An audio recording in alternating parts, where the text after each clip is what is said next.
The one thing I'm most fascinated about is this time that you spent as an exotic dancer. You were a male dancer. I guess you could have Tom Morello come to your bachelorette party. You still can because of COVID. Tom isn't working as a musician.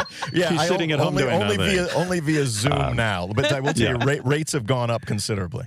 Tom, I'm fascinated by this. My roommate and I at the time had aspirations to. We had a one-room apartment in Hollywood, and to enhance our dating lives, we thought that the thing that would help would be as if we had a hot tub in our living room.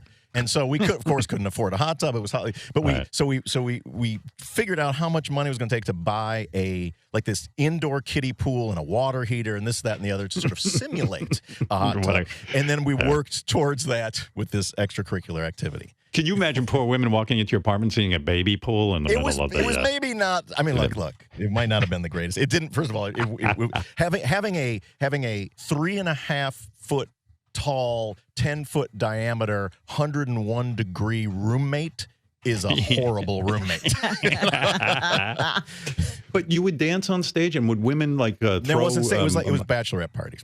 I see. So it was just bachelorette parties. That so you knock at the door, like you're wearing a suit, you knock at the door, ask for a cup of sugar, Brick House comes on the stereo. It wasn't awesome, I got to tell you. It wasn't awesome. It really wasn't. It wasn't. It was weird. It wasn't. You didn't like it. It was weird. No, I didn't like it. It didn't last long. Yeah. It didn't last. We were just trying to make a certain amount of money to get that horrible hot tub in our place. And we did. God. What a goal. And then we retired. I remember when Rage went on stage nude. As a protest. Yes. You guys stood there naked for 15 minutes. Yeah, the PMRC, right. You were protesting this movement to censor rock music, and the band decided, we're not going to fucking play.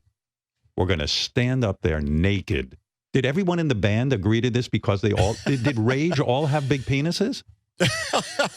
It's funny because we're pretty deep in the interview before we got to that. I'm I knew eventually we could. Yeah, but it is an important point. Sometimes you gotta suffer for your art, Howard. That's no one said no in the band. No one in the band said, "Look, man, there was a discussion. There was a discussion about it, and it was a time that I just thought. We all thought this was something that we want. We had talked about a couple cities beforehand, but the irony of that day was it was like the day. This was in Philly, so it was the closest show to New York City at the time, and this was the day when the record company sent everybody down to the show.